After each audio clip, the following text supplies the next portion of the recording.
ताजा अपडेट्स के साथ स्वागत है आप सभी का एससीसीएन न्यूज के इस बुलेटिन में। आइए सबसे पहले नजर डालते हैं आज की सुर्खियों पर। हिंदू नववर्ष की हो रही आज से शुरुआत। नववर्ष यात्रा में विभिन्न झांकी रही आकर्षण का केंद्र। भगवा ध्वज के रंग में रंगा पूरा शहर। जुगसराय के मोहम्मद अफजल को गोली मारने के आरोपी को पुलिस ने किया गिरफ्तार। घटना में प्रयुक्त पिस्तौल बरामद। जम्बू अखाड़ा समिति भव्य तरीके से मनाएगी रामनवमी महोत्सव। हिंदू नववर्ष की आज से शुरुआत हो रही है। इसी के तहत जमशेदपुर में डिमना सुभाष मैदान, मानगो गांधी मैदान, टेलको राम मंदिर, जुगसलाई राम टेकरी रोड सहित कई स्थानों से आज नववर्ष यात्रा निकल चुकी है, जो देर रात तक आमबगान साकची पहुंचेगी। इस अवसर पर सभी धर्म प्रेमियों में काफी उत्साह देखा गया। टेलको से निकली यात्रा में जहां छऊ नृत्य आकर्षण का केंद्र बना है, वहीं विभिन्न प्रकार की झांकी भी लोगों के आकर्षण का केंद्र बनी हुई है। चैत माह के शुक्ल पक्ष प्रतिपदा के रूप में आज से हिंदू सनातन धर्म का नववर्ष प्रारंभ हो रहा है। भगवा ध्वज से पूरा जमशेदपुर पट गया है। नववर्ष यात्रा के लिए रूट तय की गई है। सुरक्षा के इंतजाम किए गए हैं। विभिन्न स्थान पर बैरिकेडिंग की गई है। यातायात व्यवस्था का भी विशेष ध्यान रखा गया है। जुगसराय के गरीब नवाज कॉलोनी के रहने वाले मोहम्मद अफजल को 6 अप्रैल को गोली मार दी गई थी। पुलिस ने इस घटना का खुलासा करते हुए गोली मारने वाले आरोपी मोहम्मद हसन और उसके भाई सरफराज उर्फ तिल्ली को गिरफ्तार कर लिया है। एसएसपी ऑफिस में सोमवार को प्रेस कॉन्फ्रेंस कर एसएसपी ने यह जानकारी दी है। उन्होंने बताया कि फायरिंग की घटना में प्रयुक्त पिस्तौल बरामद कर लिया गया है। घटना स्थल से एक खोखा भी बरामद हुआ है। सूत्र बताते हैं कि अफजल के घर पर आरपीएफ ने छापेमारी की थी। अफजल को शक था कि यह छापेमारी सरफराज ने कराई है। इस पर वह सरफराज को घर में घुसकर उठा ले गया और मारपीट की। सरफराज की मां के साथ भी मारपीट की गई। इसी के बाद सरफराज के बड़े भाई हसन ने अफजल को गोली मारी। दिनांक 6 अप्रैल 2024 की रात्रि तकरीबन 12 बजे के आसपास जुगसलाई थाना अंतर्गत गरीब नवाज कॉलोनी में दो लोगों के बीच में बाताबाती की एक तरीके से घटना हुई किसी मुद्दे को लेकर के, जिसके बाद वो झगड़ा बढ़ गया और मोहम्मद अफजल नाम के व्यक्ति को दो लोग उसमें आए थे। दोनों भाई हैं, मोहम्मद हसन और मोहम्मद सरफराज। ये दोनों वहाँ पर पहुँचे और मोहम्मद हसन के द्वारा मोहम्मद अफजल के ऊपर गोली चला दी गई, जो गोली उनके गर्दन के पास लगी है और वो अभी उनका इलाजरत हैं, वो टीएमएच में। इस संदर्भ में एक विशेष टीम का गठन किया गया, जिसको कि एसपी सिटी मॉनिटर कर रहे थे और डीएसपी लॉ एंड ऑर्डर उसको लीड कर रहे थे। इनके द्वारा गिरफ्तारी कर दोनों ही अपराध कर्मियों की, जो दोनों इसमें शामिल थे, मोहम्मद हसन और सरफराज, इन दोनों की गिरफ्तारी की गई है और जो हथियार इसमें प्रयुक्त हुआ था उस हथियार की भी बरामदगी हुई है। साथ ही साथ एक घटनास्थल से कार्ट्रिज भी बरामद किया गया। जम्बू अखाड़ा समिति द्वारा इस वर्ष का रामनवमी महोत्सव मर्यादा पुरुषोत्तम राम और संस्थापक स्वर्गीय कमल किशोर जम्बू को समर्पित रहेगा। विशाल रामनवमी महोत्सव 2024 को लेकर आज जम्बू अखाड़ा प्रांगण में एक संवाददाता सम्मेलन का आयोजन किया गया। संवाददाता सम्मेलन को आयोजित करते हुए अखाड़ा समिति के संरक्षक बंटी सिंह ने हिंदू नववर्ष सरहुल, चैत नवरात्रि एवं रामनवमी की शुभकामनाएं देकर कहा कि श्री बजरंगबली विजय मंदिर जम्बू अखाड़ा समिति द्वारा प्रत्येक वर्ष की भांति आयोजित 55वें विशाल रामनवमी महोत्सव का आयोजन 9 अप्रैल से 19 अप्रैल 2024 तक होगा।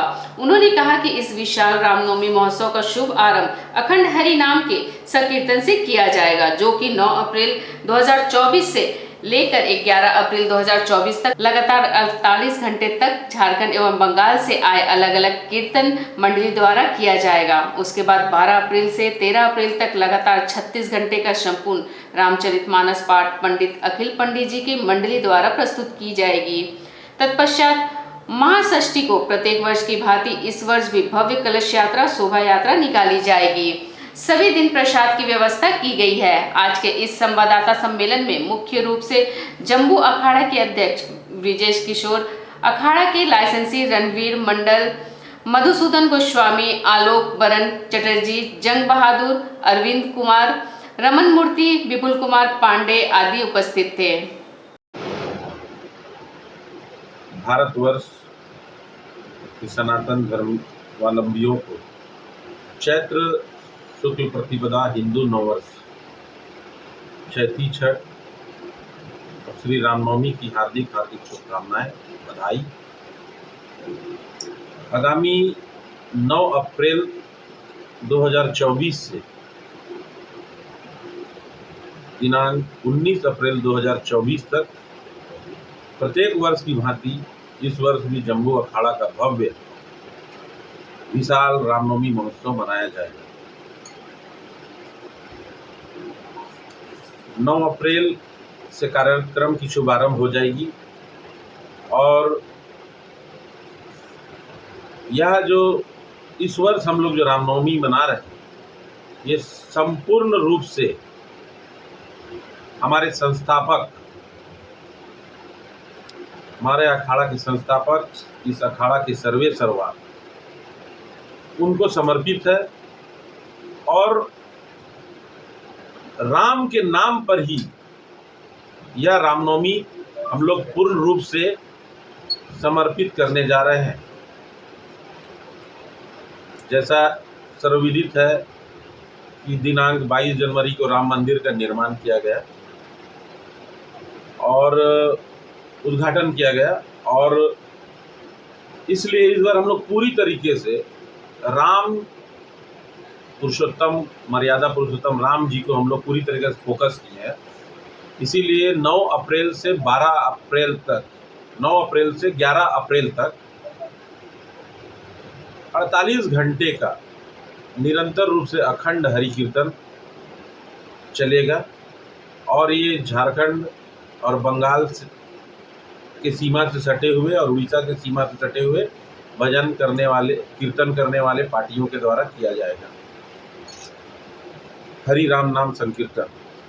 उसके उपरांत 12 अप्रैल से लगातार 36 घंटे का पंडित अखिल पांडे के द्वारा संपूर्ण रामायण का पाठ किया जाएगा। 12-13 हम लोग पहुंचते हैं पंचमी तक। षष्ठी जो हमारा भव्य कलश शोभा यात्रा 14 अप्रैल को संध्या 5 बजे स्वर्णरेखा तट के लिए जाएगी। 21 हमारे युवक कलश लेकर पुनः हम लोग मंदिर प्रांगण में प्रवेश करेंगे। इस दौरान आकर्षक और मनमोहक आतिशबाजी, झांकियां को प्रस्तुत किया जाएगा। हमारे सभी वॉलेंटियर्स, एक्टिव वॉलेंटियर्स, किसी भी तरीके से किसी को तकलीफ ना हो यातायात में, उसकी पूरी नज़र हम लोग रखेंगे। अखाड़ा प्रांगण में जो भी कार्यक्रम होगा उस दिन दिव्यांगों के द्वारा एक भजन प्रस्तुति भी किया जाएगा। हमारे अखाड़ा प्रांगण में कलश यात्रा के दिन 11 सेट बाजा, जिसमें सींग बाजा, झांकी और डंका, ये रहेंगे। कलश यात्रा के दौरान हमारी जो झांकियां हैं वो काफ़ी आकर्षक होगा, मनमोहक होगा। उसमें पंचमुखी हनुमान, महाकाल की आरती, एक रथ में राम दरबार और एक ट्रक में हम लोग अयोध्या के मंदिर का निर्माण कर रहे हैं। अयोध्या के मंदिर का स्वरूप बनाकर रामलला जो मंदिर मूर्ति स्थापना किया गया, वैसा हम लोग एक मूर्ति को, एक जीवंत स्वरूप को रखेंगे जो काफ़ी आकर्षक और मनमोहक रहेगा। महासप्तमी, अष्टमी और नवमी, ये तीनों दिन हनुमान जी की पूजा अर्चना, आरती, शस्त्र पूजन, झंडा पूजन के साथ तीनों दिन लगातार सांस्कृतिक कार्यक्रम होगा। हमारे अखाड़ा प्रांगण में अतिथियों का स्वागत होगा और प्रसाद का भी वितरण तीनों दिन होगा। इस दौरान हमारे अखाड़ा से प्रशिक्षित खिलाड़ी के द्वारा अखाड़ा कर्तव्यबाजी का भी प्रदर्शन किया जाएगा। तीनों दिन कलकत्ता से, कोलाघाट से पुष्प लाकर हम लोग माला बनाकर, आकर्षक माला जो विभिन्न प्रकार के गुलाब, विभिन्न प्रकार के रजनीगंधा, गेंदा, आकर्षक बहुत माला हम लोग से श्रृंगार करेंगे बजरंगबली का। दोस्तों नमस्कार, मैं आनंद सिंह, ज्योतिष सम्राट, वास्तुशास्त्र सम्राट और तंत्र सम्राट। क्या आप लोग अपनी ज़िंदगी में बहुत परेशान हैं? आप लोगों का ज़िंदगी का समस्या का समाधान आप नहीं कर पा रहे हैं, जैसा कि हो सकता है कि आपका राहु का दोष हो, मंगल का दोष हो, शनि का दोष हो, या फिर आपका ग्रह नक्षत्र खराब है, या फिर आपका फैमिली में प्रॉब्लम हो, आपका फैमिली में किसी ने काला जादू कर दिया हो, या फिर हस्बैंड वाइफ का रिलेशन ठीक नहीं है, बच्चे का एजुकेशन का प्रॉब्लम है, शादी का प्रॉब्लम है, डिवोर्स का प्रॉब्लम है, प्यार मोहब्बत का प्रॉब्लम है, प्रॉपर्टी का प्रॉब्लम है, जॉब का प्रॉब्लम है, बिज़नेस अच्छा से नहीं चल रहा, बिज़नेस का प्रॉब्लम है, या फिर एंटरटेनमेंट इंडस्ट्रीज़ में है, वहाँ पर भी प्रॉब्लम फेस करना पड़ रहा है, पॉलिटिकल क्षेत्र में वहाँ भी प्रॉब्लम फेस करना पड़ रहा है, दुश्मन बहुत हो गया है, दुश्मन से छुटकारा नहीं मिल पा रहा है, तो चिंता ना करें, आपका सब समस्या का समाधान है हमारे पास। हमारे इस दिए हुए नंबर पर आप हमसे जल्द से जल्द संपर्क करें। धन्यवाद। आदिवासी मुंडा समाज सोपोडेरा जमशेदपुर का सरहुल महोत्सव धूमधाम से संपन्न हुआ। इसमें देश, राज्य, शहर एवं गांव की खुशहाली के लिए प्रकृति के साथ साथ ग्राम देवता, इष्ट देवता की पूजा अर्चना की गई। समाज के सैकड़ों महिला पुरुष कार्यक्रम में शामिल हुए। अतिथि के रूप में रामचंद्र सहिस, गणेश सोलंकी, विमल बैठा, सुनीता नाग, काजू सांडिल, नीलू मछुआ आदि शामिल हुए। शोभा यात्रा सरहुल महोत्सव कार्यक्रम को सफल बनाने में मुख्य भूमिका निभाने वाले राम सिंह मुंडा, प्रकाश प्रभु राम मुंडा मुखिया, पूर्वी काली माटी सांडिल, रुद्र मुंडा, महेश नाग, राजेश मुंडा, सन्नी मुंडा, विवेक मुंडा, सूरज मुंडा के अलावा सैकड़ों महिला पुरुष पारंपरिक आदिवासी नृत्य गीत के साथ शामिल हुए। शोभा यात्रा बिरसा चौक सोपोडेरा से आदिवासी कला संस्कृति स्थल सलगा झोड़ी तक गई। के अनुसार प्रत्येक वर्ष सरहुल का एक मिलन होता है, पूजा होता है, जहाँ प्रकृति का पूजा किया जाता। चूँकि हमारे इस आदिवासी परंपरा में जब पेड़ पौधा में नई पत्ता, नई फल फूल आ जाते हैं, तो एक पूर्वजों के प्रति जो समर्पण किया जाता है, प्रकृति का पूजा किया जाता है। नए फूल आने से बिना पूजा किए उसका ग्रहण नहीं किया जाता है। और भी मूलतः जो सरहुल का जो पूजा है वो प्रकृति का पूजा है। प्रकृति के पूजा के साथ साथ प्रकृति का संरक्षण कैसे हो, चूँकि प्रकृति नहीं बचेगा तो मानव जीवन नहीं बचेगा। इसलिए इस पूजा को, इस सरहुल महोत्सव को सभी को मिल करके एक साथ इसको उद्यापन करना चाहिए। और इसी सरहुल महोत्सव के शुभ अवसर पर सभी को शुभकामनाएं देते हैं कि भाईचारा को बरकरार रखते हुए, बनाकर रखते हुए सभी एक साथ समाज में आगे बढ़ने का काम करेंगे। चैती छठ पर्व के मद्देनजर सामाजिक संस्था समर्पण फाउंडेशन एवं बागबेड़ा कॉलोनी पंचायत प्रतिनिधियों के संयुक्त तत्वावधान में स्वच्छता जागरूकता अभियान के तहत दूसरे चरण में बागबेड़ा बड़ौदा घाट स्थित खरकई नदी के समीप छठ घाटों की साफ सफाई संपन्न हुई। इस दौरान बागबेड़ा बड़ौदा घाट खरकई नदी स्थित छठ घाटों के समीप जगह जगह कचरों का ढेर पड़ा हुआ था, जिसके चलते कभी भी संक्रामक बीमारियां फैलने की आशंका बनी रहती थी। इसके अलावे नदी का पानी भी प्रदूषित हो रहा था। समर्पण संस्था की पूरी महिला एवं पुरुष टीम ने पंचायत प्रतिनिधियों के सहयोग से नदी में प्रवेश कर छठ घाट के समीप रखे कचरों के ढेर को हटाकर पूरे तरीके से साफ सफाई संपन्न किया। तत्पश्चात ब्लीचिंग पाउडर का भी छिड़काव किया ताकि छठ व्रतधारियों को छठ करने में किसी भी प्रकार की दिक्कत का सामना नहीं करना पड़े।